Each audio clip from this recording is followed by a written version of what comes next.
Don't I look so cute in this hat? Okay. Hey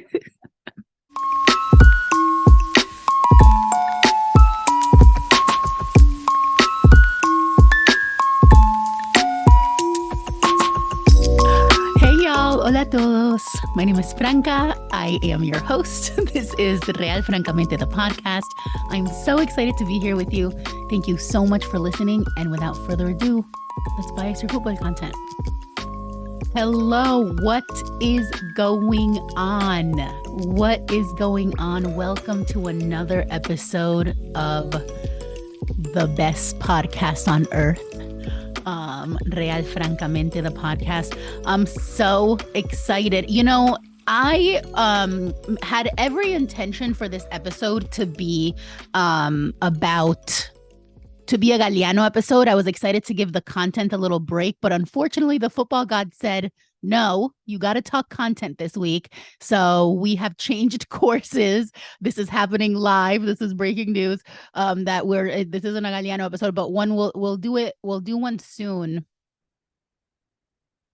We'll do one soon. I promise. Okay, so I look so cute today because I'm wearing a hat. If you're watching on YouTube, it's a whole thing, all right? It's a whole vibe. I'm gonna explain the whole fit in a second. I just wanted to make sure I had something pulled up here. So if you heard me clicking, I don't know if this is getting edited out. I do not know. We're in a silly mood today. I'm wearing a hat. Why? Okay, so what is my kit today is actually the very first Manchester United kit I ever owned. I don't remember if I ever unpacked the reason why I'm a Manchester United fan. I may be outing myself here. Don't roast me, but the reason I became a Manchester United fan is because I had a massive crush on jlingz, on Jesse Lingard. So this is my first United kit. It's a jlingz. It says Lingard. It's a Lingard kit. It was like a third kit, commemorative, gray. If you're not watching on YouTube, it's like gray on gray. It's cool because I love those like alternative colors, right? It does have the sponsor that kind of ruins it, but that Chevrolet like big ass thing. But it's one of my favorite kits because it's like sleek. It like, it's like totally like athleisure. And in my obsession, I also purchased the jlingz gang hat, and I would wear it with like my Manchester United kits. So I don't know if I'm gonna keep it on for this whole episode. I would sometimes wear it like this, sometimes wear it like fully backwards, right? It's kind of cute depending on the hair. Like I kind of like it like just old school trucker hat style. Like maybe I don't know what we'll do with it. Anyway, I'm wearing a hat, a jlingz hat. So watch out for that on the socials if you're not watching on YouTube. But exciting stuff. Okay, let's get to the content. I don't know what to start with. There's so much. But I let's start with the bad. And then we'll end with the good, which is the good for me personally as Franca of Real Francamente. Which you'll see. It was about celebrating something. You might be surprised that I celebrated this thing. You might not be. I mean, if you follow me on socials, you won't be surprised. But okay, here we go. So rape culture. Rape culture. Every time I talk about this, I'm like, maybe this will be the last time. And it never is. And to clarify, I don't actually believe it will be the last time. I'm not naive. I'm not a fool. But there's always that hope, right? And it never is. Oh, I got to show y'all something else. Move my head over. Look at the new addition to the set. That is a handmade by Elise Made. Okay. One of a kind, actually two of a kind. I believe there's two. I believe we have matching. Hot pink, neon pink, hand knit football ball. Okay. It is a soccer ball. It's a pelota de fútbol in neon pink and white. The vibes are immaculate. Look at that. Oh my gosh, she stands out. She's so gorgeous. I'll have to post a picture of her for anyone that listens to just audio, because that is a gorgeous piece of art. She's going to live on this set forever. The set, spoiler alert, might change at some point. There is a lot of changes coming to our lives, so stay tuned. If the set changes, don't be surprised. Okay. All right. So we're talking rape culture because why? Because we could not, as women, as non-men, we cannot have nice things. We can't have nice things. We could not have enjoyed a World Cup final without some fucking bullshit from misogynist, bigoted men. Truly, like the World Cup final was tainted by this nonsense, okay? Sexual assault that we all saw on behalf of Luis Rubiales. Now, I already have seen, luckily not in my circles, but you see like the trolls come out and say all the let's do a mini recap for anyone who's been living under a rock, okay? And remind ourselves that what happened was Luis Rubiales, with his disgusting smug face, okay? And he's the president of the Soccer Federation in Spain, and he's so disgusting. Like, looking at his picture, like, literally makes me want to throw up. Like, his smug little face. Now, let's start out by saying that this incident, and if you're listening, I assume you know what we're referring to. This incident happening like in front of all these cameras and him thinking nothing of it is so telling of what is actually going on behind closed doors in that federation. Okay. Let's remember that they've already been in trouble. We've already had Spain team members threaten to quit over corruption and unfair, treatment. And we can now assume that some of it had to do with sexual assault, right? So okay. So this fucking asshole, smug ass bitch, decided to kiss on the lips one of the players, right? Jenny Hermoso. And then when stuff like this happens, I don't even know, I don't even know where to start to unpack it, because like, how are you gonna do that? Okay. And in that moment, obviously, like, anyone who's been in an uncomfortable situation like that knows that the fact that she didn't like visibly recoil, or you see like all the victim blaming happening, and and everyone's like, oh my god, she looked like she consented, she was smiling, she was happy. Like, dude, first of all, she just won the World Cup. I guarantee you, every person who is not a man in your life has been in a situation that they've had to brush off or laugh off. I can't take myself seriously with this hat, like, talk about a serious topic. I look ridiculous. Okay. We've all had, I have ADHD. We've all had that moment where we have had to, either because of racism, because of sexism, homophobia, misogyny, whatever bigotry, okay, we've had to brush off, laugh off, pretend it didn't happen, okay, an uncomfortable moment like that. And that doesn't mean that it wasn't harassment, okay, or that it was okay or anything like that. So it happens, we all see it, it's cringe as hell immediately to anyone, right, watching. It's so cringe. And then on top of that, then we have to deal with all of the victim blaming of people, being like, well, she looked like she enjoyed it, whatever, which brings up so much stuff for so many of us that have been in those situations. And then it got worse from there. Okay. It got worse from there. There was obviously immediate backlash. Okay. People, immediately called for him to be fired, basically. it didn't happen. And not only that, but he doubled down. Okay. The Federation was like, we're not firing him. Then people were calling for his resignation. He was like, I'm not resigning.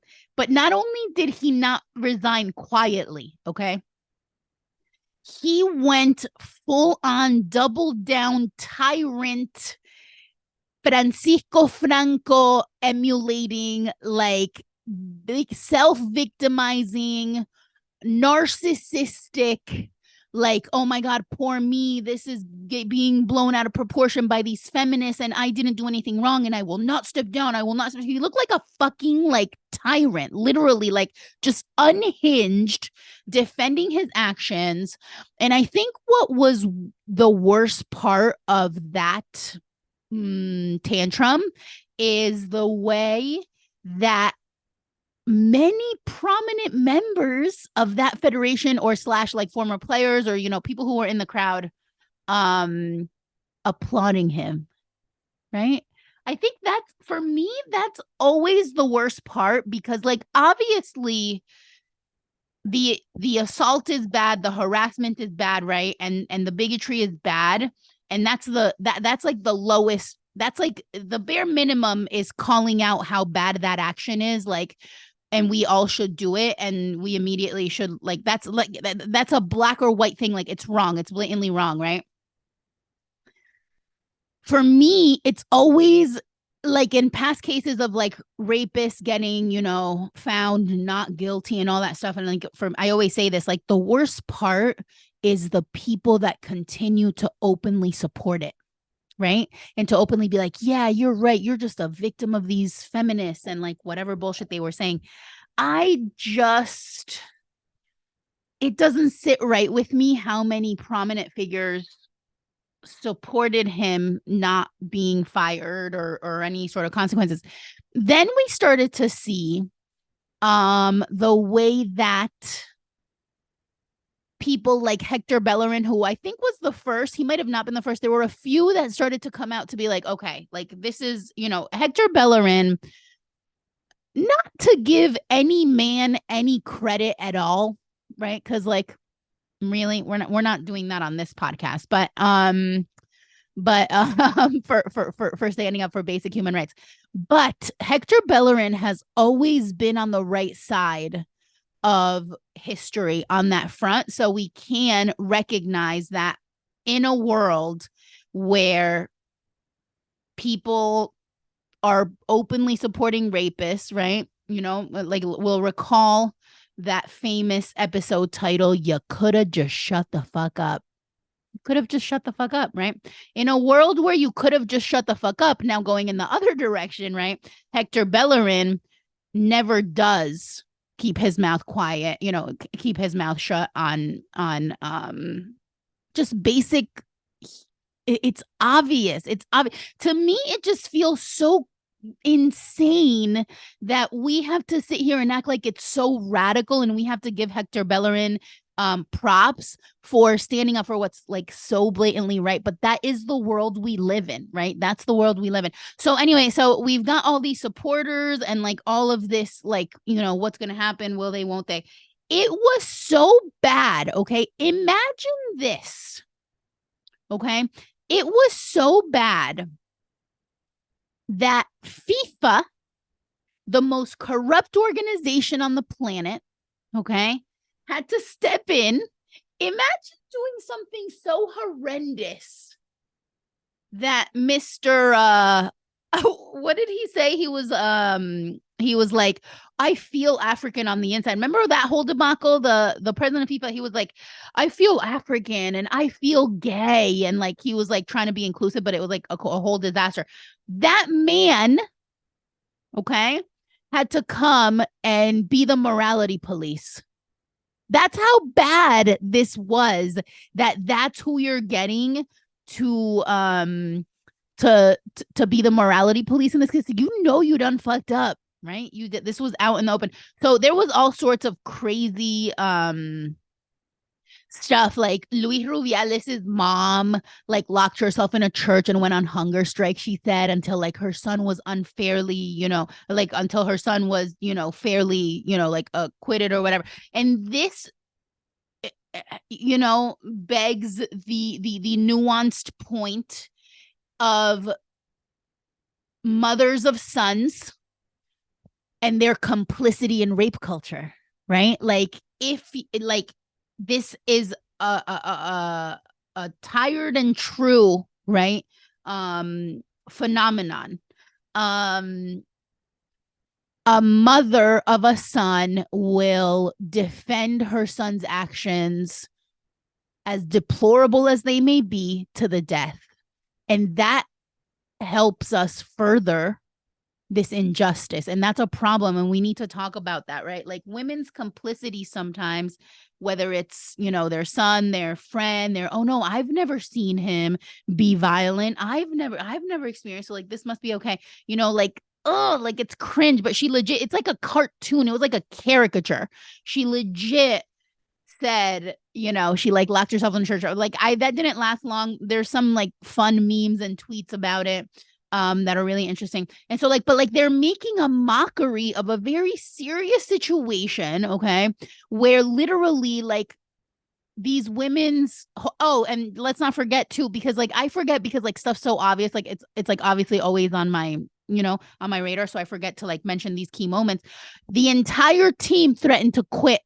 They wrote a letter. They effectively did, to say, like, we'll never play again unless this is handled, right? And so, like, imagine it got to that point where I think it was a catalyst moment, because obviously this one player is not the only one he's ever treated like that, right? Like, that, like, it was obviously not a new thing. If he's, first of all, if he did it so openly, so unapologetically, so, like, you know, smugly, what is he doing behind closed doors? And so I think in a way it was like kind of empowering to the rest of the women to be like, all right, like, this was like, now there's no, because we know as women and non-men, if we come forward, the first thing that's going to happen is the victim blaming. The second thing is going to be like, where's the proof, right? And then you have to deal with that, and that's a real issue. Like, what do we consider proof? Why do we not just believe women, you know, all that stuff? But in this case, it's like literally the world's eyes were on this incident, and so I think the women felt empowered to say, like, no more, right? So they all threatened to quit. And so now you're making a mockery, though, by like going out and saying, like, oh, I'm innocent, I'm this, and like the mom doing the hunger strike shit, like the hunger strike shit. Like, you're making a mockery. You literally made yourself, your federation, and the whole shit just a joke. And you overshadowed these women's, like, the most important moment in their career thus far. Like, it was a good final. And it's a shame that this is what came of it. And I was looking for a tweet by one of my idols, Musa Kwanga, who shouts to the Stadio podcast. Like, I love them so much. And it's really interesting because I remember this tweet, and I wanted to pull it up so I didn't get any of the facts wrong. I need a fact checker on this show. So Musa tweeted, there were 3 Spanish footballers. It was Bellerin and also Isco and Borja Iglesias. All 3 of them were vocal and were very vocal in their criticism of this incident. And so Musa tweeted, so the 3 male Spanish footballers who have so far been most vocal in their criticism of Rubiales are all on the books of Real Betis. Looks like a good community over there. So that was really interesting to me, because, you know, we don't talk about, we at Real Francamente don't talk enough about, like, you know, maybe like smaller teams or different teams. You know, there's always so much to delve into that we don't really go into these like team cultures of teams that aren't like necessarily as well known. But that begs the question, should we do a deep dive, right? Because what is in the water at Real Betis? What's going on at Real Betis that we've got 3 on one in one place is a lot for the male footballing community. Like, let alone, we can't get just a regular one guy to come out in support of the victim ever, right? So for the fact that they all did is incredible to me. And I hadn't thought of that connection to Real Betis, so I think that's really great and like worth looking at. But again, like let's remember who we are to keep at the forefront, which is the victim of the harassment, right? And so FIFA had to step in, fire him, remove him, and now who knows what's going to happen? Who knows what's going to happen with the future of this federation? Everything's in shambles. And you know, it's one of those things that'll probably get swept under the rug at some point. A new scandal will come, we'll forget about it. But like, you know, as a society, but like, how much more? How much more is it going to take, right? Of these like blatantly obvious moments before we really, you know, take this seriously. I don't know, man. I don't know. I'm tired. I'm tired of having to come on here and have episodes like this because we could be having a whole Galliano episode. But no, we have to talk about rape culture. So on that note, believe victims. We're going to break. We'll see you in a bit.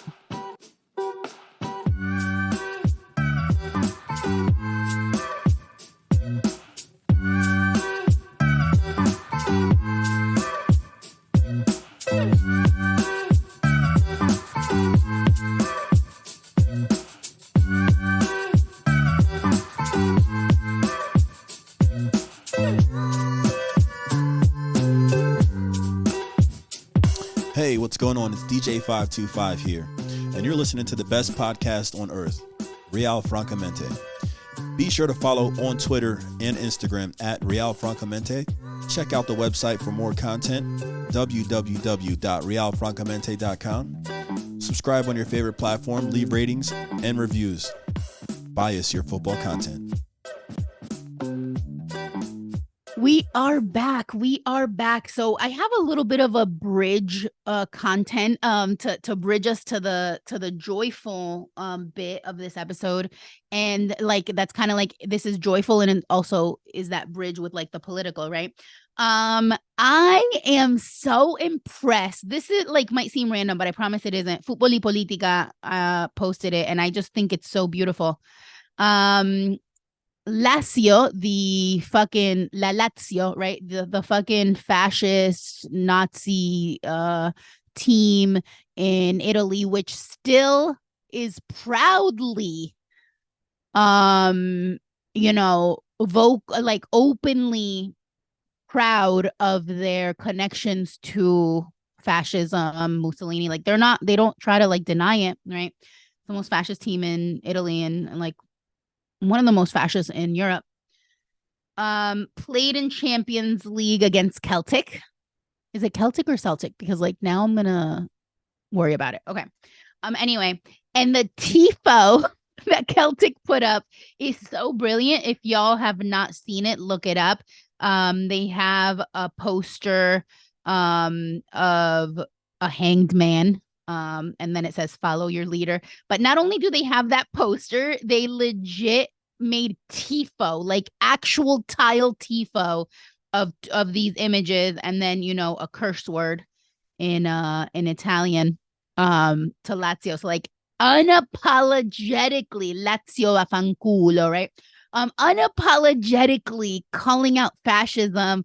Celtic, listen, this just upped you a notch in my book. And I know that they've probably, this is not new that they are this vocal. It's new to me, or like, I knew that this was a thing. I just don't pay enough attention to Celtic, and I should, and I will. But what a beautiful tifo to see a unanimous, unapologetic moment like that of just, you know, oh my God, it was beautiful. The images are beautiful. Go to Fútbol y Política to see those. And I almost wanted to wear a Red Bulls kit for this because it would have made this last topic so much more delicious, but I didn't. I'm here in my jlingz wear gear with my hat. Messi played in Harrison, New Jersey.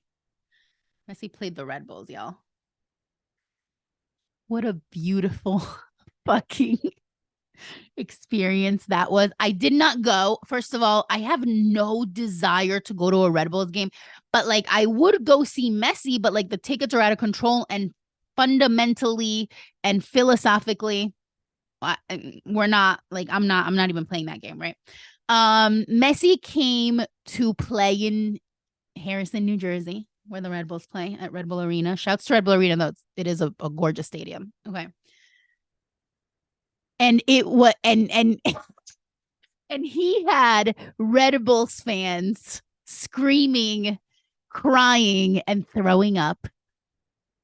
Because if there's one thing MLS fans who are real, like hardcore America, like US men's national team fans, and then they also have their little MLS team, right? And like that, there's a lot of overlap of that with the Red Bulls fans. And like, this is why I fucking hate it. I just can't. The more I do this, the more I analyze, the more I swear I'm getting more radical by the day, and I just can't stand Red Bulls fans, yo. Like, I mean, that's who's in my in my sphere, and like I'm sure like there's annoying fans in the rest of the league. I know there's annoying fans in the rest of the league. I've seen them, but like it was so great to see them crying and screaming and throwing up everywhere, because not only did Messi, let's again remember, this man that was his MLS debut. His official MLS debut was against the Red Bulls, okay? And you mean to tell me that you really were that delulu? Because it's one thing to be a fan of your team, obviously, and root for them and like want them to win. It's quite another to be fucking delulu and think that Messi wasn't going to beat you. Okay, first of all, the Red Bulls haven't made real moves in a billion years. Like, that team is for shit. Like, the administration, everything's for shit, right? Like, that team needs to be completely yes, I'm saying that team. Yes, it is my team. Okay, that's why it would have been so funny if I were a Red Bulls kid. I don't know why I didn't.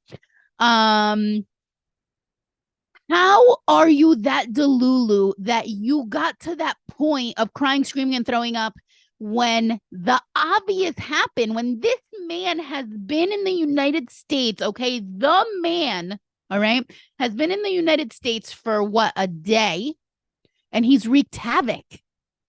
The fact that people were delusional enough to already think that that wasn't going to happen is ridiculous to me. Okay. But then you actually thought that the Red Bulls had a chance against Messi, and he only played what, 30 minutes?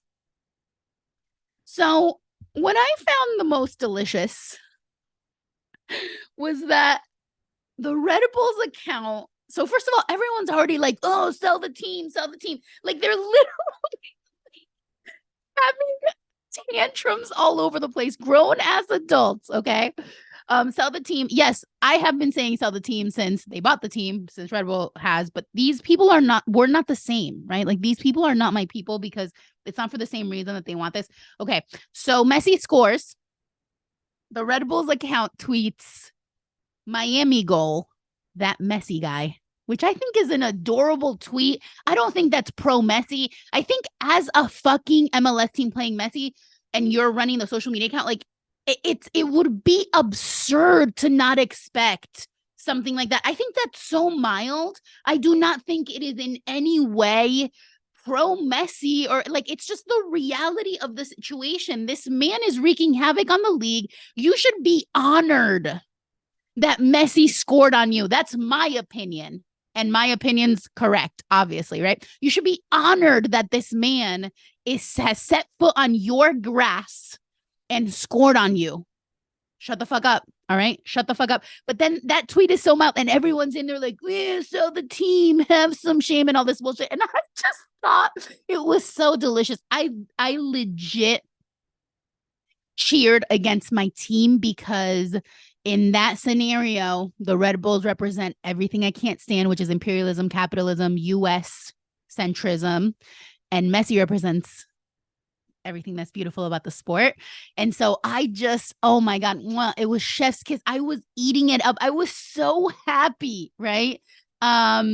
that everyone was just so angry, like, telling, like, yeah, like, if what this results in this, it's not going to happen, is in them selling the team, please, by all means. But I thought it was so delicious. I really can't wait to see what else Messi does in this league to wreak havoc, because, like, oh my God, I'm so happy.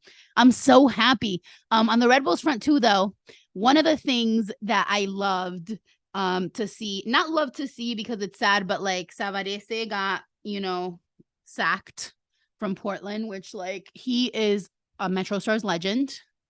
Let's remember that a couple years ago, everyone, like 4 teams in the playoffs had Metro legends as their coaches. Not one of them was the Red Bulls, by the way. Like, I still am bitter about the sacking of the greatest manager Red Bull has ever had, which was Mike Petke.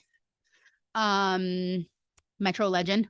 So now that Savarese is free, if Savarese were to come to the Red Bulls, I would consider, like, not hating on the Red Bulls so much, because that they're never going to get another Metro legend, because, like, that team is mismanaged as fuck and they don't give a fuck. But, like, oh my God, that would be like, that would be the ideal. Imagine having another Metro legend manager. I would just eat it up. So I'm so happy that Messi is doing this to everyone. And, like, just hopefully what these folks realize is how shit of a league MLS is,